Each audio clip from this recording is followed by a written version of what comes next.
नमस्कार। आप देख रहे हैं वत्स सुभाष और मैं हूं मुकेश वत्स। चाइना की आंतरिक स्थिति अगले कुछ महीनों में किस तरीके की होगी, उसका इकोनॉमी, कोरोना का प्रसार, जनता का विद्रोह, शी जिनपिंग की स्थिति और इन सभी हालातों में चाइना का रिएक्शन क्या होगा। एक डेस्परेट चाइना अपने पड़ोसियों के लिए, इस पूरे विश्व के लिए कौन कौन सी समस्याएं खड़ी कर सकता है, इन सभी चीजों पर मैं आज के इस वीडियो में चर्चा करूंगा। बहुत दिनों के बाद, कई महीनों के बाद मैं प्रेडिक्शंस का एक वीडियो लेकर आया हूं। छोटा सा वीडियो है, इंपॉर्टेंट वीडियो है, इसको लास्ट तक अवश्य देखिएगा। मेरे चैनल को आपने अभी तक सब्सक्राइब नहीं किया है तो करके बगल के बेल आइकन को दबा लीजिएगा। फ्रेंड्स, आज के इस वीडियो में मैंने चाइना के हॉरोस्कोप को लिया है, शी जिनपिंग के हॉरोस्कोप को लिया है और 4 अलग अलग प्रश्न कुंडलियों को लिया है। समय समय पर लोग जब प्रश्न पूछते हैं तो उसमें से जो प्रश्न कुंडली मुझे सही दिखते हैं वो प्रश्न कुंडली मैं बचा कर रखता हूं। उसमें से कुछ प्रश्न कुंडलियों को मैंने आधार लिया है। बहुत ज्यादा ज्योतिषीय विश्लेषण में नहीं जाऊंगा, अपने निष्कर्षों को बताऊंगा, क्योंकि 4 अलग अलग प्रश्न कुंडली को डिस्कस करना बहुत टाइम टेकिंग हो सकता है। देखिए, सबसे पहले मैं आप लोगों को स्क्रीन पर चाइना का हॉरोस्कोप दिखा रहा हूं। चाइना के इस हॉरोस्कोप में आप देखिएगा तो अप्रैल के बाद इसके 4th हाउस में गुरु चांडाल योग बनेगा। अभी गुरु चाइना के राहु के ऊपर से क्रॉस कर रहे हैं। अक्टूबर तक ये गुरु चांडाल योग रहेगा। अक्टूबर के बाद राहु पीछे आते हुए चाइना के 3rd हाउस, जहां राहु बैठा हुआ है, राहु के ऊपर राहु आ जाएंगे, जिसको कि राहु रिटर्न्स कहा जाता है। तो ये अगले 2 वर्ष बहुत ज्यादा इंपॉर्टेंट हो जाते हैं चीन के लिए। और 4th हाउस में गुरु चांडाल योग बन रहा है। 4th हाउस किसका होता है? 4th हाउस होमलैंड का, घर का हाउस होता है। किसी देश की कुंडली में 4th हाउस वहां की जनता का होता है। 4th हाउस में जब ये गुरु चांडाल योग बनेगा, ये दिखाता है कि वहां की जनता त्रस्त होगी और इसके वजह से वहां कई सारी परेशानियां आ सकती हैं, विद्रोह के जैसा माहौल बन सकता है। तो अप्रैल से अक्टूबर और फिर उसके आगे भी 1.5 साल, जब चाइना के राहु के ऊपर से राहु गुजरेंगे, तो ये बहुत ही डिफिकल्ट टाइम होगा चीन के लिए। चीन का महादशा भी अभी देखिएगा तो बुध का महादशा चल रहा है। बुध 6th लॉर्ड है और 9th लॉर्ड है। एक अच्छे घर के स्वामी है और एक बुरे घर के स्वामी है, लेकिन बुध वक्री बैठे हुए हैं और केतु के साथ बैठे हुए हैं। तो ये बुध का महादशा चाइना को बहुत अच्छे रिजल्ट्स नहीं देने वाला है। ऐसे भी देखिएगा तो शनि की 7.5 चीन की कुंडली पर चल रही है। 2017 से शुरू हुई थी और 2020 जनवरी से चीन के बिल्कुल सिर पर, चीन के हृदय पर 7.5 चल रहा था। 2020 जनवरी के बाद की स्थिति देखिए चाइना के लिए, उत्तरोत्तर खराब होती गई है। लेकिन फिर भी दूसरे मामलों में इकोनॉमी चाइना का थोड़ा डाउन रहेगा, फूड प्रोडक्शन वगैरह में भी कमी रहेगी, लेकिन इकोनॉमी धीरे धीरे इस साल पिकअप करेगा। कोरोना के सिचुएशन में भी मुझे लगता है कि कुछ महीने कोरोना चीन को और परेशान करेगा, लेकिन चाइना फिर धीरे धीरे कोरोना के साथ रहना सीख लेगा। हालांकि काफी डेथ्स होंगे ऐसा दिखता है, बहुत सारे लोग प्रभावित होंगे, बहुत सारे लोग इसमें अपनी जान गंवाएंगे, लेकिन धीरे धीरे कोरोना को लेकर एक नॉर्मलसी आएगी।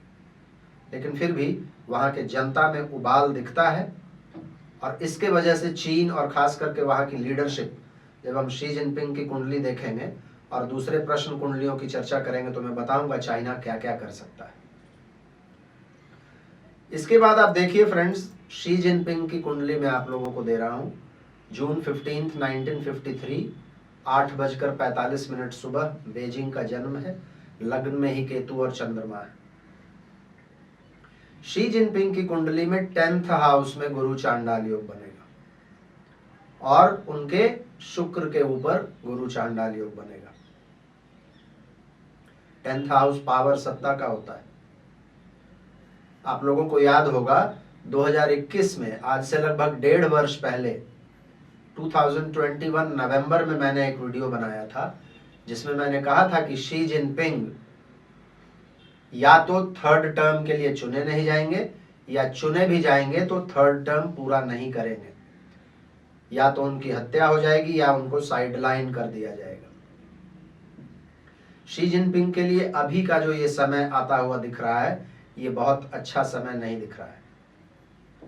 इनके हॉरोस्कोप से ये दिखता है कि इनके करीबी लोग, जो इनके अगल बगल का एक तंत्र परितंत्र है, जिस इकोसिस्टम में ये फंक्शन करते हैं, उस इकोसिस्टम में ही बहुत ज्यादा फ्रिक्शन है, बहुत ज्यादा घर्षण है, और कुछ लोग इसमें शी जिनपिंग को दगा दे सकते हैं।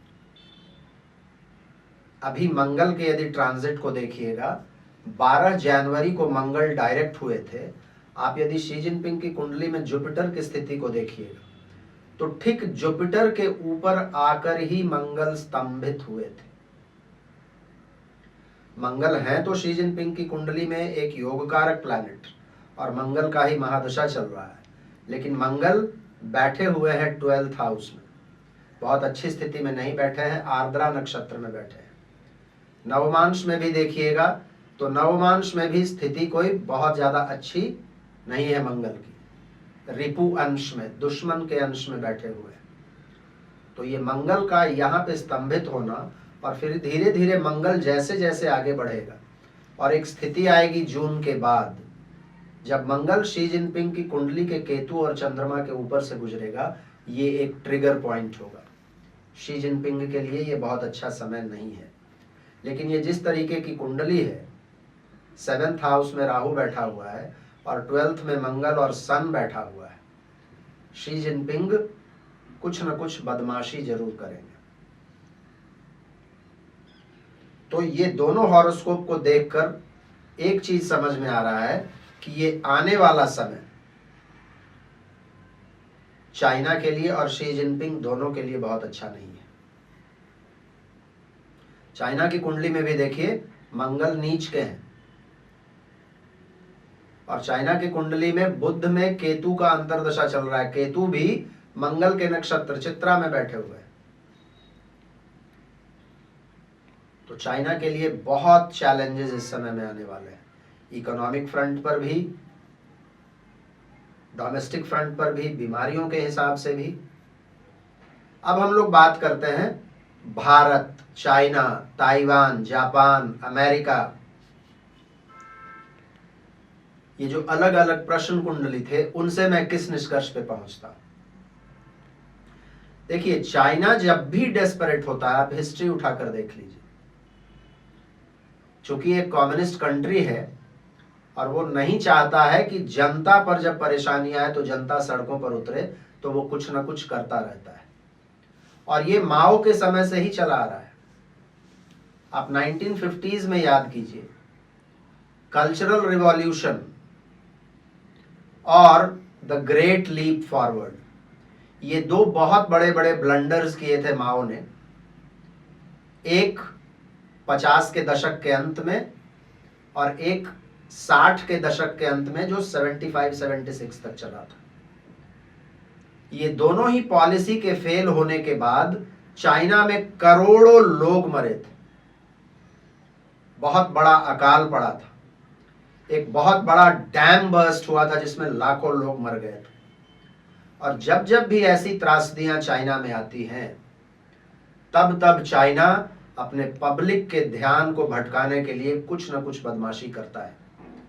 1962 में भारत पर उसने युद्ध थोपा। 69 में सोवियत संघ के साथ उसने पंगा लिया। 78 में जब डेंग जियाओपिंग आए और 70s में बहुत ज्यादा परेशानी चल रही थी तो वियतनाम के साथ उन्होंने युद्ध किया। अभी भी कोरोना जब उनके हाथ से निकल रहा है तो पिछले वर्ष भी देखिए ताइवान के साथ उन्होंने क्या किया। और ताइवान के बारे में मैंने पहले प्रिडिक्ट किया हुआ था, भारत के बारे में भी मैंने पहले प्रिडिक्ट किया है। भारत को भी देखिए वो लगातार टेस्ट करता आ रहा है। कुछ लोगों ने पूछा क्या युद्ध हो जाएगा। देखिए मुझे युद्ध फुल फ्लेजेड वॉर तो नहीं दिखता है, लेकिन हाँ कहते हैं ना, चोर चोरी से गया या तुम्बा फेरी से भी गया। तुम्बा फेरी करता रहेगा चाइना। जिस तरीके से गलवान हुआ, जिस तरीके से डोकलाम हुआ, जिस तरीके से तवांग हुआ, ऐसी घटनाओं को अंजाम वो देता रहेगा। और सबसे बड़ा डर जो मुझे लग रहा है वो मैं अब आप लोगों को बताता हूं। आप लोगों को याद होगा आज से कुछ एक महीने पहले, शायद 1.5 महीने पहले एक समाचार आया था कि all India institute of medical sciences का डेटा हैक हो गया, सारी डेटा चोरी हो गई है। अब भला एक हॉस्पिटल के डेटा को कौन चुराना चाहेगा? और सस्पिशन किस पे था? चाइना के हैकर्स पे था। चाइना भारतीय हॉस्पिटल्स के डेटा को क्यों चुराना चाहेगा? देखिए चीन के फेल होने के बाद कोरोना के मामले में सबसे ज्यादा जहां डेथ होने का आशंका था वो हिंदुस्तान था, क्योंकि इंडिया की व्यवस्था बहुत अच्छी नहीं थी।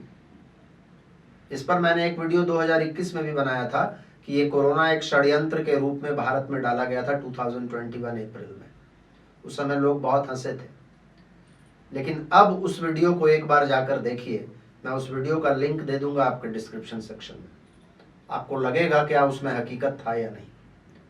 मैंने एक वीडियो 2021 जनवरी में ही वैक्सीन के लॉन्च होते ही मैंने कहा था कि कोवैक्सीन और कोविशील्ड विश्व विजेता वैक्सीन होंगे। उस समय भी लोग हंस रहे थे कि फाइजर और मॉडर्ना के सामने हमारे ये भारतीय कंपनियों की क्या बिसात है। लेकिन आज देखिए लगभग 2 वर्षों के बाद आपको समझ में आ रहा होगा भारतीय वैक्सीन का क्या एफिकेसी रेट रहा है और हमने कितने देशों को एक्सपोर्ट किया। तो मुझे दिख रहा है कि ये जो डेटा थेफ्ट हुआ है, शायद उस डेटा से हमारे इम्यूनिटी सिस्टम को समझने का प्रयास किया जाएगा, हमारे रिएक्शंस को समझने का प्रयास किया जाएगा और एक खास तरीके के जेनोम सीक्वेंसिंग के द्वारा कोरोना या फिर किसी और बीमारी का कोई नया वायरस भारत में छोड़ने की बदमाशी ना करे चाइना। और इसमें वर्ल्ड के दूसरे पावर्स भी हो सकते हैं। याद रखिए भारत के वैक्सीन बनाने से सबसे ज्यादा बड़े बड़े फार्मा कंपनीज को परेशानी हुई थी। एक बार तो अमेरिका ने बोल दिया था कि हम भारत को वैक्सीन का कच्चा माल नहीं देंगे। आप लोगों को 2021 याद होगा। लेकिन भारत ने जैसे ही कहा कि हम रशिया से वैक्सीन मंगवाएंगे तो फिर तुरंत वो देने लगे। तो ये एक षड्यंत्र मुझे दिखता है। हालांकि इससे बहुत ज्यादा डरने की आवश्यकता नहीं है। ये बात मैं आप लोगों को डराने के लिए नहीं कह रहा हूं, आगाह रहने के लिए कह रहा हूं कि अपनी सावधानियां हम लोगों को रखनी होंगी। कुछ नए तरीके का स्ट्रेन, कुछ नए तरीके का वायरस आ सकता है और कुछ परेशानियां हम लोगों को हो सकती है। बहुत ज्यादा नहीं होगा लेकिन कुछ परेशानियां होंगी। और इसी से जुड़ा हुआ मैं देख रहा हूं साइबर अटैक्स बढ़ जाएंगे चाइना के। ये जो प्रश्न कुंडली मैंने देखा है इसमें मुझे दिख रहा है कि चाइना पानी से संबंधित बदमाशियां अपने नेबर्स के साथ कर सकता है और उसमें भारत भी हो सकता है।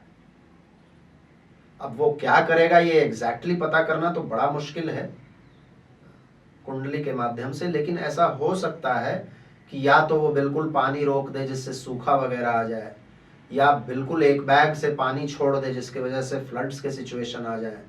पानी के थ्रू कुछ ऐसे वायरस, कुछ ऐसी बीमारियां जो बहुत तेजी से प्रसारित होती हों वो भी कर सकता है। ये इस तरीके का काम चाइना कर सकता है। देखिए सबसे बड़ा खतरा जो मुझे दिख रहा है चीन हमसे डायरेक्ट युद्ध करने की हिम्मत तो नहीं करेगा, लेकिन चाइना भारत में दूसरे तरीके की परेशानियां खड़ा कर सकता है, जिसमें कि social unrest, propaganda, social unrest, जनता के एक वर्ग को भड़काना, भड़काकर उनको सड़कों पर लाना, ऐसे मूवमेंट्स को फंड करना, ऐसा चाइना पहले भी करता रहा है और आज से ही नहीं 1950s से करता रहा है।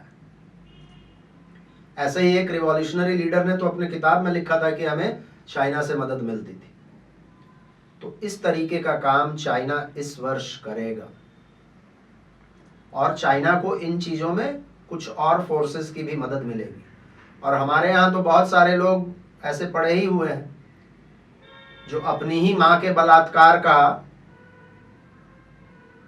जश्न मनाते हैं। ऐसे बहुत सारे लोग हैं इंडिया में, पूरी की पूरी कम्युनिटीज हैं। तो ऐसे लोगों को भड़काकर, कुछ पैसा खिलाकर, भाड़े के टट्टुओं को सड़क पर उतारना, हंगामा करवाना, ये सब चीजें चीन कर सकता है। वैसे भी अब इलेक्शन ईयर है, आप लोगों ने देखा मैंने नरेंद्र मोदी जी के बारे में एक वीडियो बनाया था कि इनको परेशानियां होंगी और विदेशी शक्तियां इनके अच्छे कार्यों को टारगेट करने का कोशिश करेंगी। अभी कुछ ही दिन पहले का वीडियो है, उस वीडियो का भी लिंक मैं दे दूंगा डिस्क्रिप्शन सेक्शन में। देखिए वो शुरू हो गया। अभी बीबीसी ने एक सीरियल बनाया, आपने देखा होगा, गुजरात राइट्स के बारे में। तो इस तरीके की चीजें चाइना इस वर्ष भी करेगा, अगले वर्ष भी करेगा। हम सभी लोगों को सतर्क रहने की आवश्यकता है। मुझे उम्मीद है फ्रेंड्स आप लोगों को आज का यह वीडियो तार्किक लगा होगा। यदि वीडियो अच्छा लगा हो तो इसको लाइक करके ज़्यादा से ज़्यादा लोगों तक शेयर कीजिए, ताकि और लोगों तक भी ये ज्ञान पहुँचे, ये जानकारी पहुँचे और लोग सतर्क हों। इन्हीं शब्दों के साथ मैं आज अपनी वाणी को विराम देता हूँ। अपना प्यार, अपना आशीर्वाद इसी तरीके से मुझ पर बनाए रखिएगा। आज के लिए बस इतना ही। फिर से मिलते हैं हम लोग अगले किसी वीडियो में किसी और विषय के साथ। तब तक के लिए बहुत बहुत धन्यवाद। हर हर महादेव। भारत माता की।